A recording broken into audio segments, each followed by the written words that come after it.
I'm not too bad. How you, Hard? I'm really good, thanks. Thanks very much for speaking to me. I appreciate it, man. No worries at all. Thanks for having me on. So, I mean, I've just been, I have not obviously not been able to listen to the album as a whole, but I was just on your Bandcamp page, Okay, listening yeah, to a yeah. few songs. I think there's kind of a couple of rough draft versions of songs that are on there. Are they anything like what are on the actual album itself? They're like they're basically, yeah, they're similar. Yeah, there's a few tweaks and stuff to them, Uh-huh. and certainly in terms of recording quality and my technical know-how is definitely better when they come out for sure. Uh-huh. No, I mean Yeah, the reason I ask is because one of the songs on the actual album is called Spartan Mass, and this yeah, one says Spartan Mess on the Bandcamp now. yeah. It was that went through a minor revision. Yeah, just changed one vowel in it. In fact, that recording is probably that one's actually quite similar. 'Cause that was like I think All right. I recorded that one in here in this room actually where this is basically my music room with the sun streaming in behind me there. But you see, I've got like a practice kit and stuff set up. But that was just like a sort of like it came to me. It was just like quickly like throwing down guitars on a Saturday afternoon while there's kids running down. And just had like a crappy mic set up in front of me. But when it It's came to doing the album, we talked about re-recording it with the engineer. But I played him the track, and he said, "There's something to it." So we did a little bit of extra, like I think I redid the vocals on it and stuff like that. But the actual right. No, but guitar, it sounds really good. I mean, it sounds very different to the single that you released, but it's kind of it yeah, reminded me kind of House of the Rising Sun kind of thing going on there.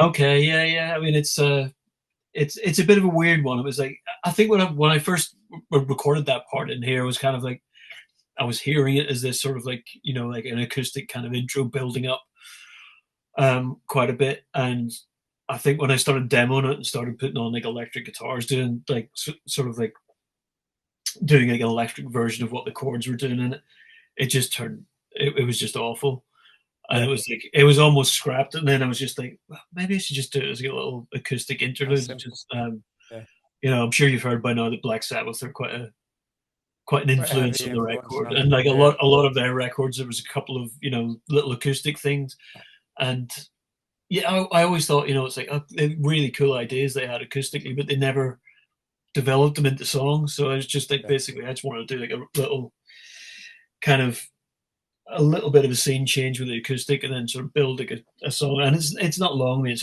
only a couple of minutes long. And it's but I think it sort of breaks the album up a little bit. Yeah, no, In just those I've heard that one, and then also I heard what was the other one called? Scapegoats, which is also on the album now. That was a really it was also really different. It kind of reminded me kind of if Muse and your ex infectious label mates PWI Populi itself in their earlier days kind of blended together. okay, It's quite a strange mix. It works really well, but it's very yeah. different to kind of the single in that one. Yeah. Yeah, it's funny. I think people pull like a lot of different references out of that. When the one for me, I think when I wrote it as well, I was like, oh my god, this is really close, sailing close to the wind of "Beautiful People" by Marilyn Manson. All right. I think this was more the rhythm of it than the riff. The riff's a little bit different, but it's just that kind of feel to it, and I was just like, yeah, that's kind of close. But I think not really anyone's picked up on that, so I guess I'm getting away Yeah, with it. no. I think because I was reading kind of articles and the odd interview that you've done. A lot of people have picked up on Foo Fighters, which you didn't really kind of see that. I didn't. I didn't really see that. When I was especially the single, it kind of reminds me more of like Black Rebel Motorcycle Club, John Spencer Blues Explosion, that kind of thing, more than Okay, the Foo yeah, Fighters. Maybe a little bit yeah. more Alice in Chains if we want to go down kind of the grunge Yeah. There's era. definitely a little bit of a grunge element to it, and that one's like for me that was quite like almost Queens of the Stone Agey. I think in terms of Yeah. just like a kind of like angular, more. It's probably more angular. I think a lot of the riffs are a bit like kind of sludgy and doomy, and this is a little bit more angular. It was actually I think it's stolen from it was like there's this Jimmy Page article that popped up in my news feed talking about his rhythm playing, and I was just like doing this like octave thing. I was like, oh, and then started sliding it down. I was like, okay, that's interesting. It started like it just sort of took all on a life from its own. It's just whatever I added to it was like cool. But then when I just like like figured out a melody for it that popped in. It felt very Queens of the Stone Age. It's quite a Yeah, no, kind that of was another one high, that but was like, it it's reminded me not of, yeah, Queen to the Stone Age, yeah. not too aggressive sort of vocal on it. Uh-huh. So yeah, that was an influence in that one as well. But yeah, it's just like, pulling from all sorts of places. It's always in retrospect where you kind of figure out where it came from. Uh-huh. But before we actually speak more about the music, obviously I need to ask you about the decision to kind of create this band, a one-man band. I know it was inspired by and dedicated to the late Steve Strange, who's kind of been a long-time agent for Ash. So you'd known him for Yeah, a long time. Why was this? Why was the, what was this the kind of the genesis behind you deciding to go off on your own to write this specific kind of yeah. tribute to Well, him rather than Ash maybe writing maybe a song or a very specific kind of dedicated album to him? yeah, I think early. I mean, it was just after he passed away. I mean, we literally got news like the night before our last gig back in 2021. We played the Roundhouse, which was like a long delayed tour, and that gig was always going to be cathartic for certain reasons, but then it became Yeah. this very different thing after the news of Steve passing away. And there's like loads of old friends of his and like people we hadn't seen in ages coming down, and just I think everyone wanted to be there to feel like they were close to him. There's like a lot of people was just like I just didn't know what to do, and I thought Steve would want me to be here. We were his like first band to break as well, so we were Right. very close. And he went on to be Coldplay's agent, Eminem. He was like hugely renowned agent. So yeah, it was just sort of like after getting home from that, and it was like I was just like I guess like writing these like kind of metal riffs was almost like a way to be close to him because he was a big metalhead Right. himself. And then it's sort of like it just sort of spiraled from there. And it was like I think I didn't really even consider it as an Ash thing. It was just something I was doing for myself. I think when it comes to writing for, I mean, Tim's got it covered. You know what I mean? Yeah. He's such a prolific and great songwriter, and I've always found if I sit down and try and write Ash stuff for Ash, I'm almost like second guessing myself. When I was doing this, it was like sort of like it was like a lot of freedom because I wasn't thinking about how it was going to fit in with that band. With the back with your You know, backing and it's vocals, sort of yeah. like it all kind of like came like reasonably kind of naturally. I think once I was in that vein. Yeah, so it's like yeah, I never really thought of it as an Ash thing, and I think maybe it not being thought of in that way was just like the kind of what I needed to sort of free myself to just get into the writing of it really. How did the I imagine they loved the idea that you wanted to do a solo album, especially as kind of a dedication to Steve. But how did they react when you told them that you were going to be doing this new solo project? Oh, they're just really positively. They've been absolutely great. It's like they've been really supportive, and I've like played them stuff, and they've been like really into it. And there's I don't think I think they understand that it's like the whole thing. I mean, like sort of subject matter as well is like a lot darker. I mean, if you're going to characterize Ash, I think there's a lot of like kind of escapism in our music, and it was very much when we started, it was an escape from where we grew up in Northern Ireland and all the political stuff going on. Whereas this record's more like me kind of like confronting a lot of problems in the world straight on, which I don't think is necessarily like a what Ash are known for. So it always felt like it Yeah. was like this like, and maybe part of that as well was like me wanting it to be. Once I started doing it, it was like it was almost like doing the opposite of what Ash would do was actually a creative tool for me. Whereas like I absolutely love what we do, Yeah. but it was like where Tim would a lot of his writing is very like to me always feels very chord based, and Right. this is basically just this is like pentatonic, just like dirge. It's like I Yeah. can't I can't play anything or write anything like Tim, so it's just like almost pushing in the opposite direction, like thematically and sort of musically as well. Uh-huh. I mean, you said there that you feel that you can't write like Tim, um, and it's kind of and you what you write is dirge. But I mean, at the same time, having someone who's written so many huge anthems and those so fantastic riffs. I mean, and the solos as well. So Ad Astra, the solo, it goes on for like 2, 3 minutes. That's Yeah. fantastic. So to actually to go off and do your own thing, play the guitar. I mean, obviously, you said that you can't compare yourself to him, but people are going to compare what you Yeah, do yeah. to Tim. So how do you kind of approach that? Because you've got a second, you must second guess yourself, I guess, in a way when you start picking up the guitar. I mean, I imagine you've picked it up a lot of the time because when you've been on the road now, so you've learned the Yeah. guitar.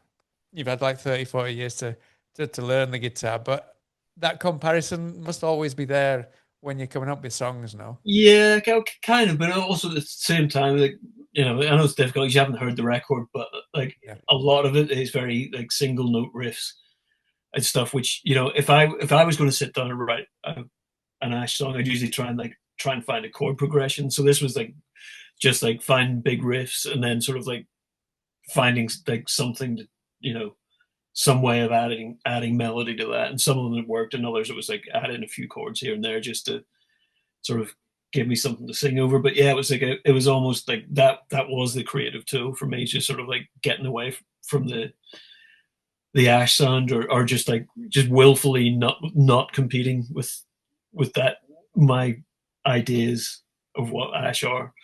Yeah. Um, but an interesting thing was when I finished it, sort of finished and I got melodies together and was sort of like checking I got the sequencing right. And I was like sort of sat back and listening to it. I was like, the thing that struck me about it was actually the melody that I'd added to that sort of heavier stuff, and I was just like, oh man, maybe Tim's rubbed off on me more than I thought. You know what I mean? Yeah. Like I think for a, you know, for a metal record, certainly by modern standards of a metal record, is a lot more melodic than, you know, that label would suggest, I would say. Yeah. And having been, I mean, you've released two albums pretty much back to back with Ash. So at the same time, was it difficult to kind of put your blinkers on and just think about Not really, because Diverges? it was just Which it was what happened, you know, in the gaps in between Ash. Was like right, I'd come home and just like pick up from where I'd been. And it was like, you know, it was like the whole process. I mean, like going back to what you were saying about the demos, it's like I hadn't a clue what I was doing there. So I was learning.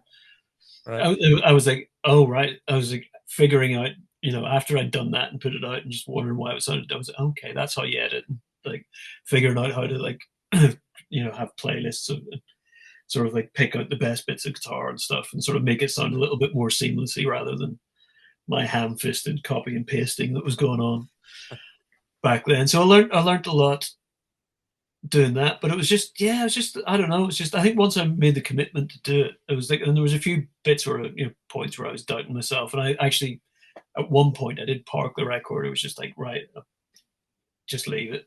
And then, but yeah, that was like, I think because I think when I started writing, it was almost like literally a tribute album to Steve Strange, right, and like figuring out what to write about and how to, you know, try just to have, you know, that weight of having one person being the sole focus of a record was too much. You know, it was too much emotionally to deal yeah, with.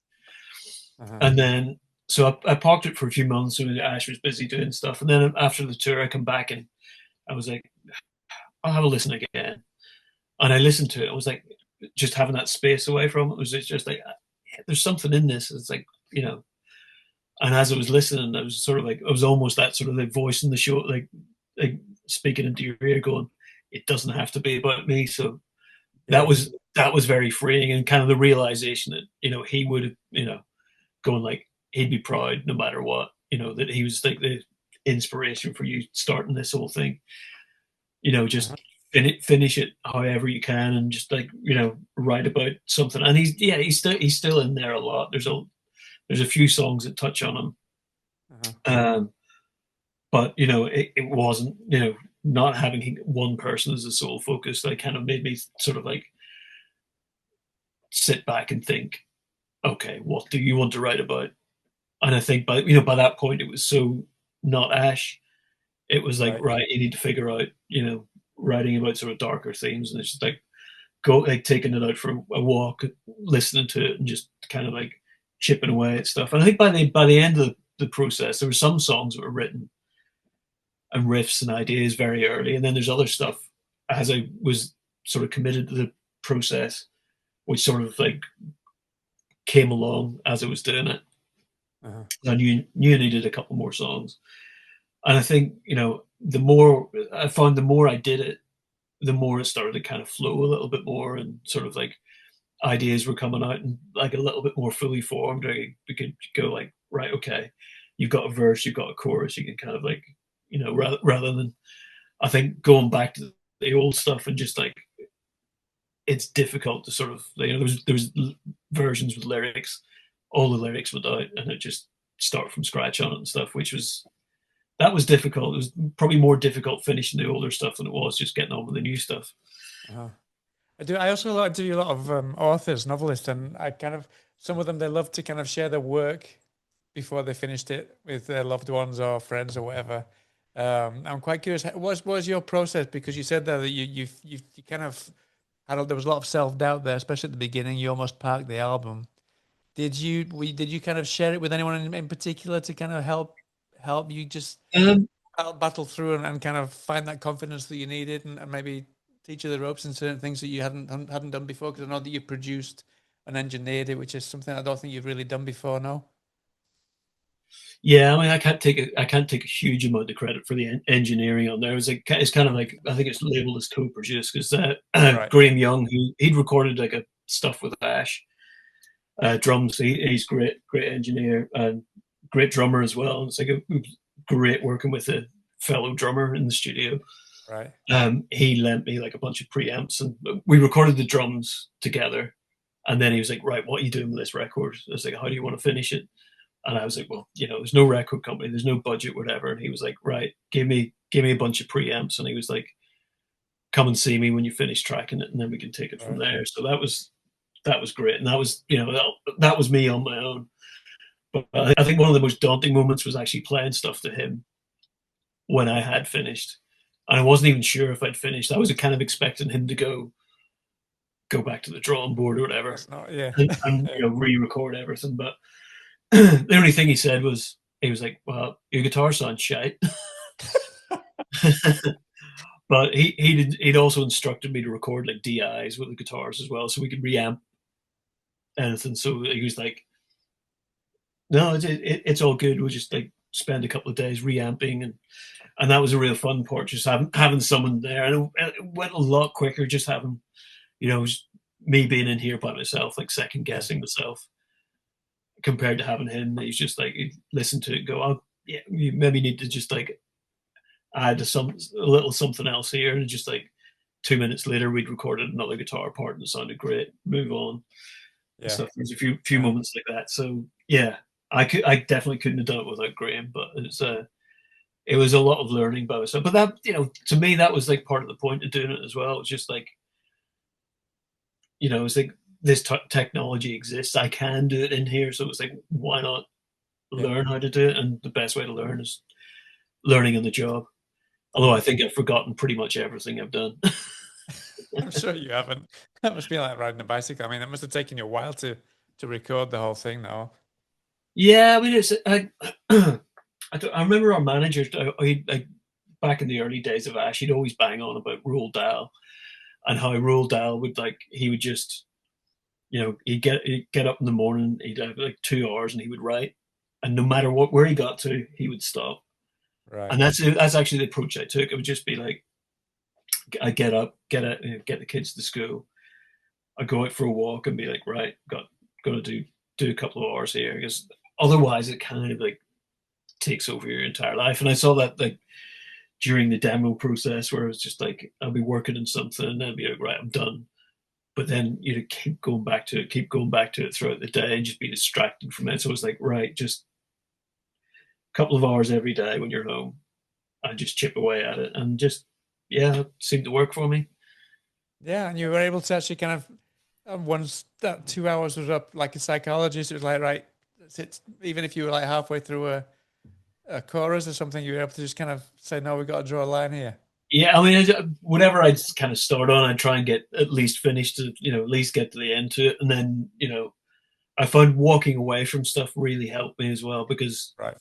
you just be like, oh, what's, you know, it's so easy to lose perspective by yourself. So it's just like work up until lunchtime, Yeah. go and have some lunch, come back and have a listen to it, and go like, ah, you know what? It's yeah, it's okay, it's fine. Uh-huh. But you were able to kind of when you took a break, were you able to stop thinking about it? Because I know, like for example, I was just trying to think of questions every time I've got an interview. I'll just write them all down, but then I'll find myself going for lunch or whatever, and I'm just Yeah, I think ruminating and thinking more questions. So I imagine it must be kind of similar when you're trying to write an album as well now.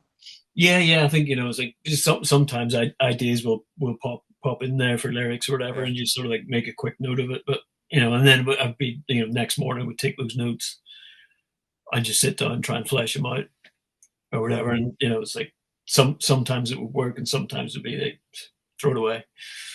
Uh-huh. So So I yeah, mean, and also, I wanted to ask what the single that you released, "Hold Your Nerve."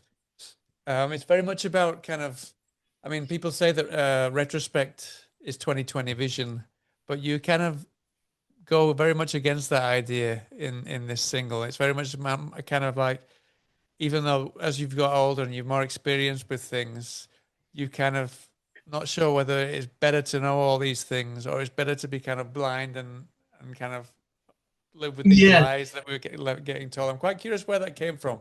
Was that kind of because of, like you said, you took your kids, take your kids to school, so I'm guessing that's something to do with fatherhood, yeah. maybe. I was totally. It's like you want your kids armed with knowledge and whatever, but it's like part of me's going like, well, I'm armed with this knowledge, and I just like feeling like it's not helping me whatsoever. It's just knowing this stuff is like ignorance is bliss, and it's almost like, is it better for my kids to live in bliss? And I don't, you know, I think in the ultimate analysis, I do want them to have the knowledge, but it's just that sort of like, you worry for the younger generation, and Yeah. but the chorus being, maybe it'll occur to you, and it's like maybe I'll figure out what I should do, and it's like I still haven't figured out what we can do yet, but Yeah. we're Yeah. all working on it, aren't we? Yeah, no, no, definitely. I mean, because I mean, you're about the same age as me, and I just in the 70s and 80s, because there wasn't so much internet, and so it wasn't so easy to get hold of things via the phone or whatever. It just Yeah, seems like so much easier and so much less of a kind of a overwhelming yeah, yeah. I think experience, no? I think over the last 10, 15 years, I just like a feeling of sort of helplessness that Yeah, that is almost like you think the world is going to wake up to what's going on, and we're going to like address some of the problems, but they just keep getting worse and worse. And it's that sort of sense of hopelessness that I think I'm like trying to address in the song. And we all, everyone who cares about these things, I think we all go through. I think everyone can relate to that sort of feeling. But it's yeah, it is kind of a cathartic thing just to get that out, and then it's like, okay, I've said my bit, we can move on, and maybe yeah. try and find a bit of hope. Uh-huh. I mean, as an artist, I mean, AI specifically is kind of destroying art, or it's attempting to destroy art. How do you kind of go against the grain? I mean, my favorite album last year was the Lemonheads, mainly because it had so many kind of flaws in the sounds. There was like, squeaks and vocals weren't perfect, those kind of things. Yeah, That's for me. I felt that was really important that those things kind of came through and reminded us that humans do still make music as well. So I'm quite curious how you approach AI as a musician, as an artist.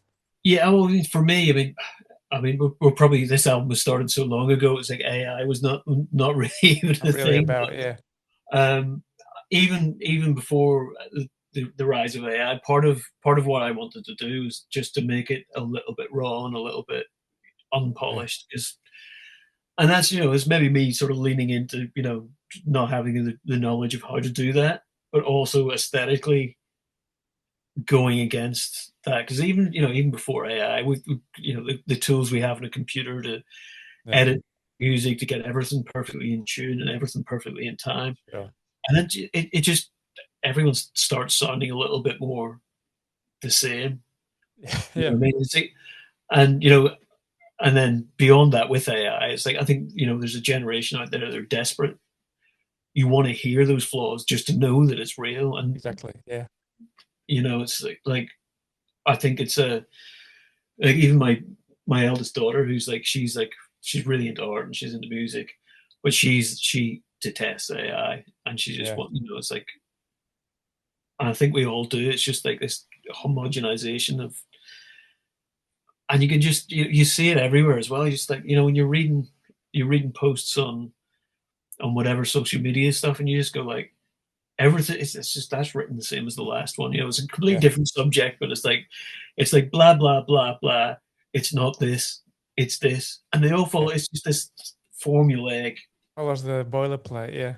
nonsense, and it's just infuriating because it's something you're into, and then you're just like, oh, it's written by AI.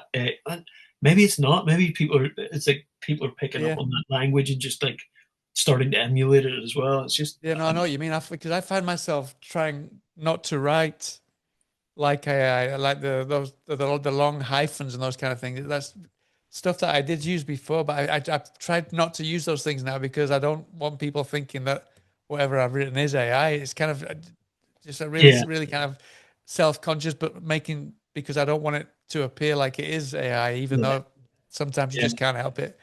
I reading mean, like it is AI.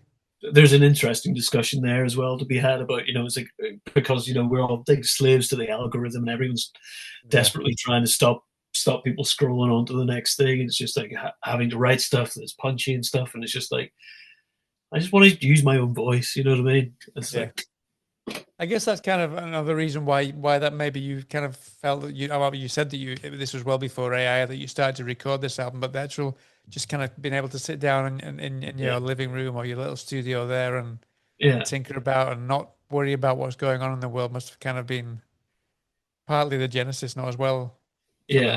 the whole album, no? Absolutely, and it's kind of weird that it was recorded in here, sat in front of a computer, and edited to whatever point. But it's like I was like, and I don't know whether it was me. I was just like sort of listening to stuff and going like, "Is that? Do I need to edit this more and stuff?" And I just leave stuff, and then take it to Graham, who's like he's used to like every day in there like editing bands and stuff on music software. Like, he can fix things in a minute. But I was very clear. I was like, I don't want things to be too massaged into it. Yeah. I want it to feel, and it's difficult when it's just one person doing it because you got a band playing live. If I could have had a band live and just recorded, I'd love to do an album just to tape like the old days as well with just all those imperfections in there, and Uh-huh. it's a very different world, and it's more like it's stuff like that. I almost feel like I think some bands still do it, but it's like it's like a lost art that in Uh-huh. itself. It's like it's easy to, but then you're also into talking about the economics of it as well. It's like, can you Yeah, afford to exactly. hire a studio and it's got Yeah. all the tape machines, and can you afford a band? And the answer is No. invariably no. But So Ben, so talking of that, I mean, I know that you're going to do a few gigs. I think you've got a couple of band members who'll be doing those with you, know, yeah, yeah, I do. rather Yeah. than kind of a Miles Kane solo show. You'll be actually taking it I mean, on. I did think about one point. I was like, I was gonna like, it was like talking about the economics of being in a band. It was like, right, I was thinking of just going out. I'll play drums and sing, and just have like a sample pad where I can just like trigger the guitar DIs and just have a couple of amps on stage. Yeah, And it's just sort of almost doing it as a point of going like, well, I can't afford to be in a band, so yeah. I'll do as much by myself. But Uh-huh. I think ultimately, I don't know if I'd want to see that. Do you know what I mean? Just one guy on I don't stage know. behind a drum Yeah, kit. but I mean, it could work. I maybe, mean, I remember that there's not very many bands that actually have the drummer singing. I think China Drum is kind of the yeah, only yeah, band that I can think of actually. Yeah, but no, yeah, I think it could work. yeah. I think I did sit down to try and do it as well, and it wasn't working anyway. So that might be No. something to do with it as well. But I've got my brother, who, um, some Ash fans may know him. He toured with us, Okay. for a few years. He was, looking after me and Mark on stage as our tech, Mike, and he's like a brilliant drummer, and he's like immersed in the metal world as well. So it's like I don't even have to think about what the, I don't have to tell him anything. He just listens to it and goes, "Okay, cool, got this." And he's a brilliant Uh-huh. drummer. So, Uh-huh. and then I've got, weirdly, on bass, I've got, this guy who I've known for a while. But he was in a band with Steve Strange, believe it or not, All right. back in the '80s, and I met him at like festivals and stuff where he was there with, Steve. I always knew him to say hi to, but didn't really get close to him until after, a memorial gig for Steve in Belfast, and we happened to be on the same flight home, and he was like, "Oh, I'll give you a lift home," and then we just kept in touch ever since then. We go out for lunch and stuff, and when he got wind, I told him about doing the band. He's going like, "Okay, I hope you've not got a bass player yet." So yeah, All it's right. like a nice Brilliant. little moment of Yeah, yeah. serendipity. That's great. Uh-huh. Yeah, Yeah, going back to the kind of the I know that you want this to be a separate project from the Nash, but I want to talk about the music video, because you kind of settled in nicely with Anthony Neal for kind of the last few music videos. So I'm quite curious yeah, what it is about Anthony Neal that's so good, because I know that you work with all kinds of different directors. Uh, what's his name now? Jed Shepard, who yeah, directed The yeah, Host, who's fantastic. yeah, But yeah. you've had all kinds of different directors. But what is it specifically about Anthony that's been so great that you've kind of settled with him for the last quite, I don't know, 5, 6 videos at least you've Yeah, I done mean, with him, no? he's just like, he just gets it. He's like, he gets it, like, for the money we spend on it. He just like, his ideas are just like amazing, and he just always pulls it off. And it's like, it's almost like his videos are completely different to anything we've done before. Like Crashed Out Wasted was the first one. It was just like, having a video that where we're, you know essentially acting in it, Yeah, and being able to do that, because we've done, the performance video things kind of been done so much yeah. in the Ash Uh-huh. world. We're doing something like completely different here. It's just brilliant. And he always brings this cinematic quality to it, and Yeah, just this, it always just feels fresh, and like, and I think he's great at like understanding the song, and then turning that into like just having a visual idea around that. And like, there's like been ideas that he's thrown about that were just like, okay, we can't do that budget wise, but they're always just spot on. They suit the song so well. yeah. A So lot of the videos, not just with him, but also with kind of like Jed and people, they've been very kind of horror yeah, well, that centric, was no? in fact, we first met Anthony on the set of, the Race the Night video that Jed did, which, Right. and we've known Jed for years, and it was just like, yeah, having that horror kind of Uh-huh. thing going on. Oh, It was because you did a obviously, fantastic Evil Dead homage as well with yeah, Jumping that Line, which was fantastic as well. uh-huh, Yeah, yeah, yeah. So yeah, we had definitely a bit of horror themes going on. We're kids of the '80s. We grew up with that stuff. You know what I mean? sure. Yeah. Uh-huh. It's like we love a bit of that. So, but yeah, I mean, it's like, the video that Ant did. He's just like, and he's just so, I don't know. It's just because I was on tour with Ash, and Ant was down at the gig in London the first night of the tour in February. He Uh-huh. was like, because he'd heard the Bird is Witch. I'd done some stuff musically with him the previous summer on an album he was working on. I would All just right, get he's a on. musician as well. I didn't know that. Yeah, Right. yeah. He's got a project called After Dark, which is this kind of like ambient, kind of jazz inflected thing. And he's just like, he thinks like no one else. Like, he was like, we had like a drum kit in the studio, and he's like sat beside me. In fact, the drum kit was in the control room, so we got an engineer in front of me, got him to the side of me, headphones on, track and stuff, and he's just like going like, just kind of think about this, and just like, this is the mood, and sort of just like almost like being a film director while I was playing. So he's like an amazingly creative guy. He's just like super on it, and he's a musical encyclopedia as well. He's just like a great guy to be around. And You know, Yeah, it must be great to have a kind of someone who does his own music to create the music videos. I mean, that must be a different kind of direction from yeah. someone like Jed, not taking any credit away from someone who's actually sort of writes their own music. That must kind of help as well in a way, I guess. Yeah, I think so. He's just and he's so driven as well. It's just like I saw him in London. He was asking about the Burners Witches stuff, and I was going, "Oh yeah, got it released it." And he's like, "Right, we're doing a video," and I'm going like, Yeah. "I don't know if there's any Okay. budget." He's like, "That doesn't matter. That doesn't matter. We just like Yeah. put a video together, and we did it on a day off. And bless him, Mark was super helpful as well. He was there helping out, and Mark is actually the in the cop car Right. in the video as well. He's got the mask on and stuff. So yeah, between the two of them, it's just like they really pulled it together. And all I had to do was like hang around in a car park at night, chained to the Come fence. back at night and then sat on the bed in your Grundies as well Yeah, with a bottle of whiskey.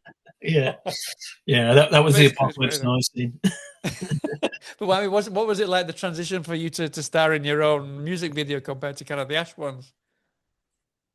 Because I mean, one thing is to Yeah, sing. it I was. mean, like you said there, if you singing, you'd prefer to sing behind your drum kit because I guess you're kind of used to it. But to be kind of front and center, especially in the music videos, must be something completely different now. Yeah, I mean, it's like it was. It was definitely in the back of my mind, but like going I have to carry this whole thing, but Yeah. I knew I was in safe hands with Ant, and yeah, um, but yeah, it was a little bit, I don't. The whole process of doing this has just been like there's been so many points during this where I've gone, well, guess it's down to you then. It like Yeah. stands or falls, and it's just like I think I'm kind of so used to it now. It was like, all right, cool, and yeah, I managed to get the video done like on sort of like on an evening off and tour, and a few bits the next day as well. So Uh-huh. yeah. Uh-huh. I want to go a little bit just before I let you go. I want to just get a little bit nostalgic. I know that it's just gone 30 years since Kung Fu was released, which is crazy to think.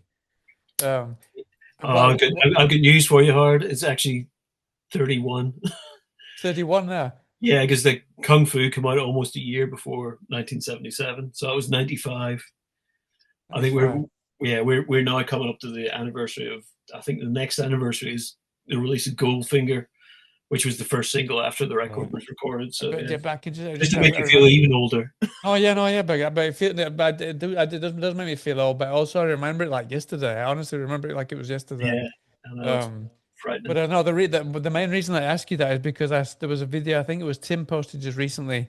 I don't know if this was an April Fool's joke or if this actually happened, but you had to ask for permission for the cover from Eric Cantona, and We he did, came yeah, back yeah. saying, "I spit on your record" or something like that. Is that true? Yeah, yeah, absolutely. Yeah, I mean, it was basically for the release in France because they got different sort of like copyright laws in France. So it was in the UK. It was the photographer that owned the picture, which is why we just bought the rights to that Yeah. picture and used it. But when it came to French release, it's the person in the image that you Right. have to get the rights from.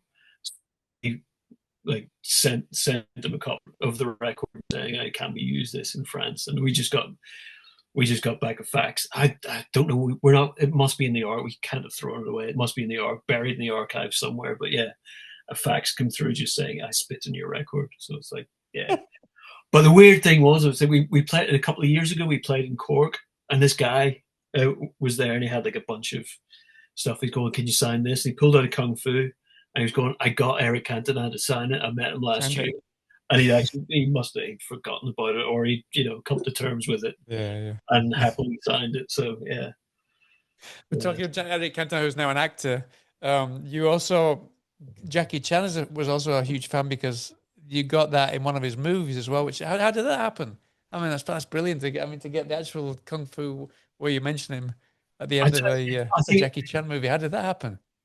I can't remember how it came about. I think it came from their side. They were just like, we want to use this in the new Yeah, Jackie Chan film. Is like a real push to kind of like break him sort of in sort of America and make him a big star in America. It was Rumble in the Bronx, and yeah, we were just like, oh, well, that's amazing because it was written as a, partly as a tribute to, like, Jackie Yeah. Chan and Bruce Lee and whatever. So like this was like definitely a few years later. It must have been, Can't remember when it came out, but I remember it was at the end, through like the it was blooper two. reel. Yeah.